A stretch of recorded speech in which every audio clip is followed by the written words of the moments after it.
Hello and welcome to today's video. Today's video is a really fun one.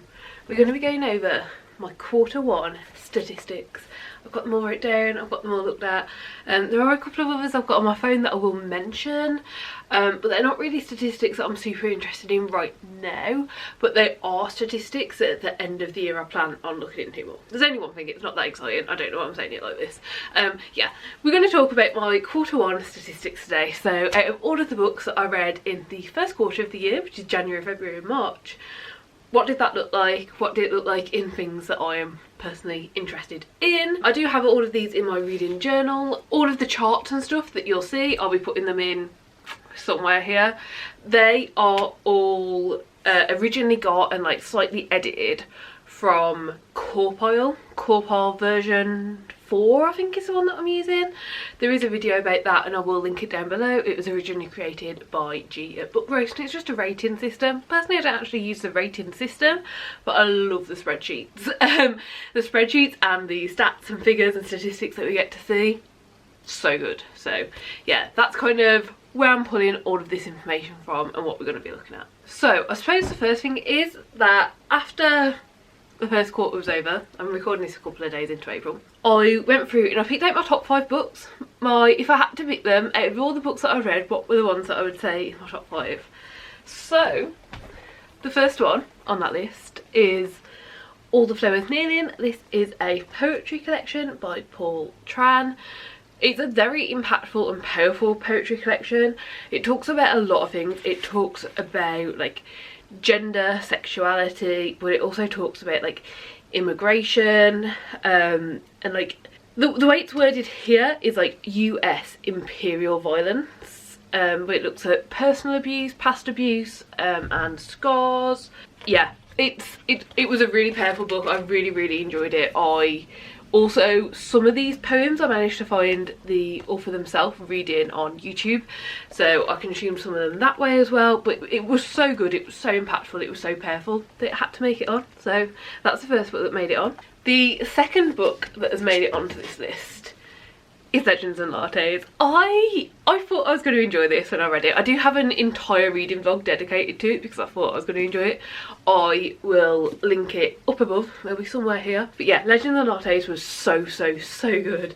It really was a cozy fantasy, which I didn't know whether I'd like. I'm still looking for cozy fantasy recommendations. I feel like the plot level was in this was kind of like the lowest end of like what I would enjoy, but any cozy fantasies where the plot level is like this much or higher, I really am interested in and I really do want to read more of.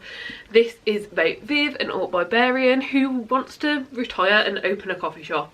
There is plot in there, there are things that happen, but obviously with it being a cozy fantasy, you know that the outcome is going to be a bit nicer, a bit more easy. You know, there's some things where I was like, just kill him, like what are you doing, just stop him. And it was like, oh no, like this is cozy fantasy, that's not how it works. We're going to be like nice and make a friend here instead. But yeah, I really found myself really enjoying it, so this made the top 5 as well. Then we have the latest book from Chloe Gong. This was Last Violent Call, up to date I believe, the last book that has been released.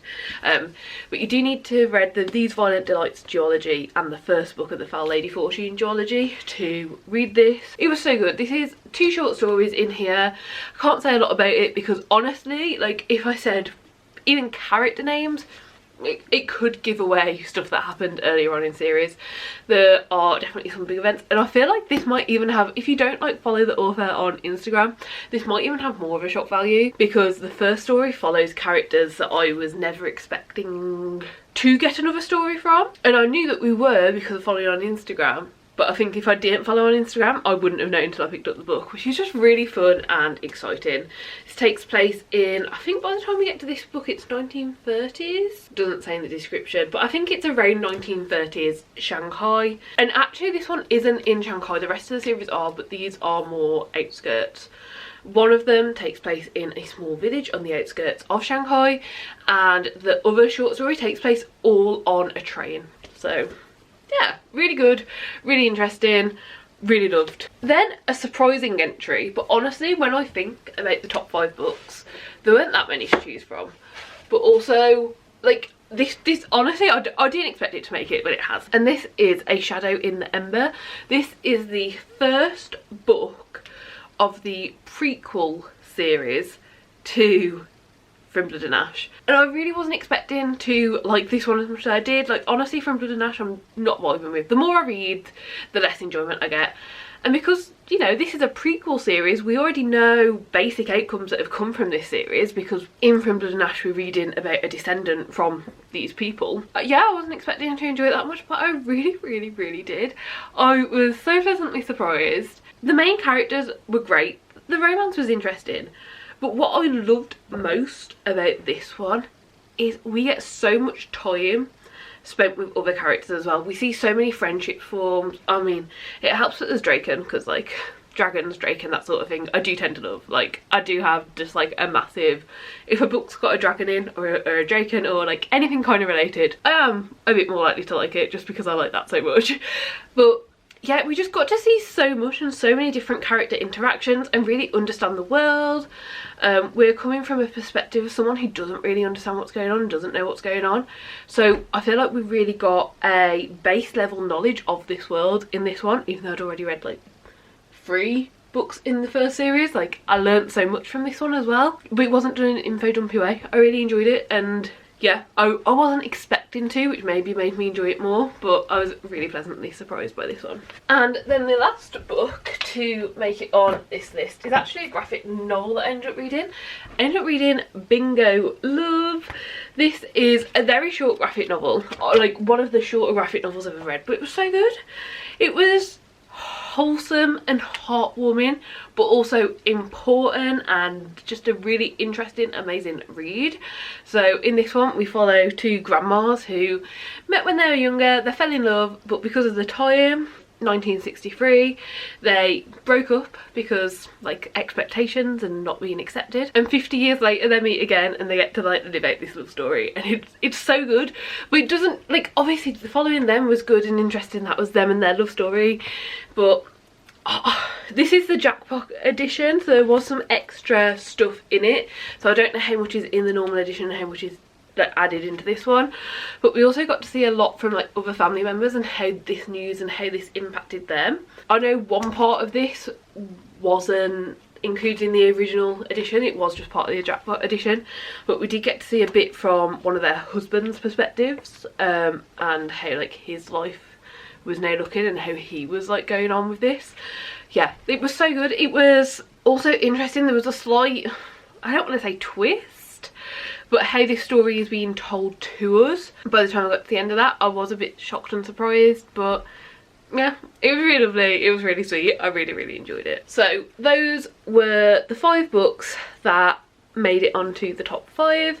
Actually 4 5-star reads, and this one got 4.5 star. I thought it could have had a little bit more, but I still really enjoyed it. So yeah, 4 5 stars and 1 4.5 star. There are more 5 stars than this, I just haven't made it onto it for one reason or another. Honestly, most of which there were either rereads, and as much as I like can't reread it as reading, I don't like including them in like top books, because if I'm choosing to reread them I already know I've enjoyed them. And then also some of them were non-fiction, which got 5 stars because the non-fiction itself 100% completed and did exactly what it set out to do, but it hasn't massively impacted me. Like, a book can be good and set out what it's set to do, so I'm going to give it 5 stars. Like, yeah, it's done everything it said it was going to, but if it didn't have that same impact on me, it's probably not going to make it into the ratings. And a lot of the non-fiction that I've read so far this year have been like very short, not too in-depth ones, which I find interesting to read, but they're probably not going to make it into any of these like top of the year, top of the quarter lists. So yes, that is that. So I'm just going to take a picture. If the camera angle changes or anything changes at all, it is because I have set up to film and my cat has now decided to go to sleep on the stool that the tripod is set up on, so I will include that here. Yeah, if anything falls, probably because he stretches, so let's keep going. So on to the more statisticky side of things. Books read. How many books have I read? How many pages have I read? So the total amount of books that I read for the first quarter of the year was 44. which I'm really happy with. Like, that's more than I needed to have read. I think I was about 3 ahead of schedule according to Goodreads by the time I got to the end of March. Yeah, I read 44 books and most of them have been really good, so I'm really happy. Really, yeah, pleased with that. I will add in the graph here for the breakdown of that, like month to month, how many I read in January, February, March. March was definitely my best reading month, but honestly not by much. February definitely my worst, but not by too much, and also the less days in February, so I always kind of write it off as a bit of like, even if I have a bad reading month in February, it's gonna look even worse in my statistics because it's a shorter month. And then total pages read, I read 14,157 pages. And yeah, again, the spread of that month to month I will put in here, and it looks pretty similar to the spread of how the books were. February is less behind looking at it this way than it looks in terms of number of books. I'm guessing I just read some bigger books in February, which obviously page number wise is going to top that up and make it look better. But yeah, that is kind of like the basics. I guess what makes sense most now is to talk about the star ratings that I gave out. So I gave out 1 star, 1.5 star, 2.5 stars, 5 3 stars, 4 3.5 stars, 16 4 stars, 4 4.5 stars, and 2 5 stars. Now, my basic rating system, like without the decimal point, is always linked in the description of the video, just kind of the basics of how I do it. 0.5 stars I added in a couple of years ago, and I haven't really decided how to distinguish if I'm going to mark something a 0.5, but it is normally just like, it definitely completes all of these points that I have in my head to rate, say, a 4 star. But it doesn't quite hit, it's not quite a favourite, it's not quite hitting what I would want a 5 star to be, so I just bang it in the middle. I don't care too much about my rating system, I don't do too much with it, just because I think it's personal, and a lot of the reason I end up rating a book is just how it makes me feel. Like, it could be a book that's not necessarily the most well written, it could be a book that's not like technically amazing, but if it's impacted me in some way, if it's made me like feel for the character, if it's made me like emotionally impacted, it's much more likely to get a higher rating for me, because that's what I'm looking for. I'm reading to be sucked into these worlds, and if a book can do that, if it can suck me into a world, perfect. Then in terms of reading method, I read 14 books physically, so just like reading them as a physical being that I'm holding. I read 11 books just using audio, so just, you know, headphones on, listening to the audio. 11 books just like that. I read 5 books as ebooks, so I think most of which are on phone. I do have a Kindle as well, so they'll either have been on my phone or on Kindle. When I read a book as an ebook, it is often on Scribd, which I can't get onto my Kindle, so I do tend to use my phone and my Kindle probably 50-50 when it comes to ebooks. And then I read 14 books mixtured. So I think on the graph it comes up as mixed media, that's just because I haven't changed the thing, but I would just call it mixture. So that means that I read it using multiple of the methods I've already said.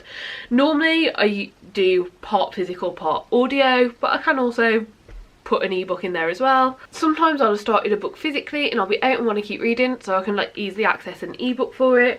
Sometimes it's audio and it gets complicated, so I might download an ebook. Like, it can be a mixture of any 3 of them, all 3 of them maybe, well, I don't think that's ever been the case, but it is normally physical and audio where that mixture comes in. So yeah, there's 2 more statistics here that I just think are interesting. First one, genre. This is a very small graph. I'm going to say the percentages. If you want the exact number, that will be on the screen and probably easier for you to read than me. But I can easily see the percentages of all of these. So non-fiction took up 9.1% of my reading. I will note this doesn't include biographies. That will be later on. Contemporary books took up 4.5% of my reading. Poetry, again 4.5%. Science fiction, 2.3%, as well as manga at 2.3%. Fantasy, which is my most read genre, took up 54.5%, which I feel like I expect that, that's pretty standard. Classic took up 11.4%. Mythology took up 9.1%. and biography took up 2.3%. So pretty varied, quite a few different genres in there. I've honestly not really done anything specific when it comes to genres this year. There's been a few times where I've been like, oh, I really fancy reading this genre and I've read it.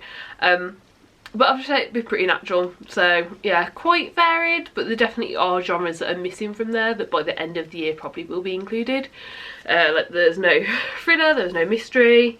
I am shocked at sci-fi actually. Sci-fi only taking up 2.3%, which is just one book of the 45 I've already read. Sci-fi normally comes in like second or third after fantasy, so that is a bit surprising that one's low, but overall pretty standard, nothing shocked me. Then age category, this one I found really interesting. I have noticed over the last few years I'm reading less young adult and more adult. I think that's pretty standard. I am now 26, so you know, there's still a lot of young adult that I enjoy, there's still a lot that I want to read and like continue because I've started, but the ones that do tend to call to me lately have been adult, honestly just because I'm getting to a point where I don't find it interesting to read about like 16, 17, 18 year olds. And I actually think it's kind of unfair sometimes for me to read and rate those books because yeah, of course I'm going to think what they're doing is stupid because they've got like no life experience. So the ones I'm interested in, the ones that are interesting, I'm still reading. I still have a lot of young adult that I want to read, but young adult used to take up like 90% of my reading, and every year, the last 3 years I'd say, it's been lowered and lowered and lowered, and yeah, it's looking like that is continuing. So let's just get into it. Age category, 50% of the books that I read during quarter 1 were adult books, they were aimed at adults. 20.5% were young adult books aimed at young adults. 27.3% were new adult, which is kind of like an age category that is fairly new. You can't find it in a bookshop. Like I can't go to a bookshop and go to a new adult section, but online and on Goodreads people are now starting to market it as new adult, which in my mind normally means that the characters are a bit aged up. They're probably like 20, 21, 22 rather than the 16 to 18. There is normally, I would say, a similar amount of violence. I primarily read fantasy, let's put that out because obviously violence, I'm on about like fantasy, war, whatever. There's normally like the same amount of violence but a bit more detail, a bit more like graphic detail, and a lot more focus on romance. That's what I've kind of found. Yeah, I do enjoy the new adult genre, I just don't really know how to categorise it. I just go off what the book has been selected as on Goodreads when I mark this. And then 2.3% children's, which I'm pretty sure is just one book. I read Alice in Wonderland and I think that's where that is coming in. So yeah, those are the age categories. I think that's pretty interesting. I don't think it's interesting by itself, but looking back over older things and seeing how it's changing as I'm like growing and adapting and figuring out my reading style and what I like and dislike, I do find interesting. Obviously at the end of the year this will be more interesting because I can compare it to other years. This is my first year doing quarterly statistics and quarterly check-ins, so quarter 1 of next year we'll be able to compare to this year, but unfortunately I haven't done that previous years. And then in my reading journal, because obviously this is just for me, like no one else has to see this, this is just for me, I made a little like envelope pocket where it's like stats I need to improve, I haven't really looked at too closely and maybe I should pay a bit more attention to moving forward. So I've got, what have I got here, 5 pie charts. They're actually donut charts, they're not pie charts, but it doesn't really matter that much for this purpose. Let's do the representation ones together, the author ones together, and how I got it together. So let's do how I got it first. 65.9% of the books I owned and had owned previous to this year. 15.9% of the books I own but purchased during this year, during 2023. 13.6% of the books I read on script, and 4.5% of the books I read on webtoon. The reason I want to improve this is because I want to be reading more of the books that I own, and also I've kind of set myself the goal that this year if I'm purchasing a book it should be with the intention to read it within like 3 to 6 months, so there should be more owned 2023 there as well. So that's what I think I mean by like I need to look into it a bit more basically. Okay, let's go author. What have I got here? 3 books were written by multiple authors, 32 books were written by women, 8 books were written by men, and 1 book was written by a non-binary person.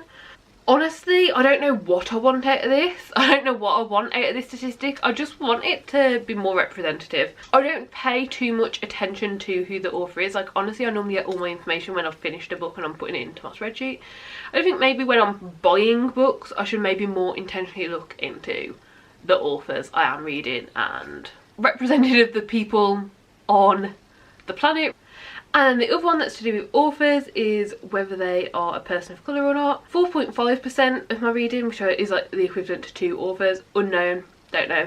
I do find a lot of the times on Goodreads and on Google, if the author is smaller, they often just have like a cartoon image or no image at all and not have like what their nationality is or anything like that. So I just don't know. And if someone's not presenting that, I'm not going to go out of my way to figure it out. So it's down as unknown. 70.5% is no, they're not people of colour, and 25% is yes, they are. Yeah, I mean, I should just be reading more by people of colour. Maybe I should change this statistic. I guess for me, it's more of a Eurocentric, westernised centric author. I want to be reading more from other authors, other nationalities, other places around the world.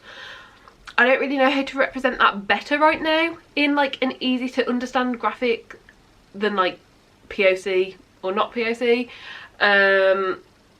Maybe I'll change this in the future, but right now this is working well enough for me.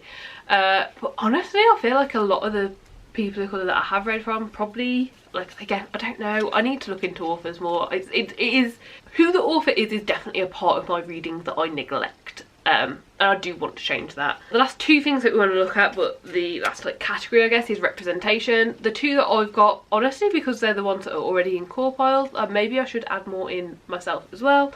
But this is the LGBTQ plus representation and is the disability representation. Now, I don't know what good numbers are for this, but I want it to be higher for both. That's what I know. I don't know when I'm going to get to a number that I'm happy with. I don't know if I'll ever get to a number that I'm happy with, because it isn't only about what I'm buying and what I'm reading, it's also about what's being published and what's out there and what's being advertised. Like, because I make videos on what I'm reading, I do try and put a bit of extra research in and make sure that I am looking at like a large variety of books to see what I might like, what I might not like, but I'm not great at it. So yeah, I mean, for me personally, LGBTQ plus rep should be at least 50%, if not more. You know, thinking of people, you know, I would assume that there's more people who like identify somewhere within the LGBTQ like plus spectrum. Like, I'd assume there's more than that than there are just people who are like, I'm straight. So yeah, that should be more than 50%. Currently, it is only present in 45.5% of the books that I've read this year, which isn't bad, to be honest. Like, that's not dreadful. We're only a quarter of the way through the year. A lot of books that I have read during this quarter have been part of series that haven't had that, I think. But yeah, it should just be more. It should be more. I know, it's an odd one because it's not really something I go out my way to look for, but when I'm filling in my chart at the end of finishing a book and I'm like, was there LGBT? Was there? Wasn't there? And I'm like, well, if I'm having to think about it this hard, then there wasn't. Because, like, it should just be known and normal that there was. I don't know.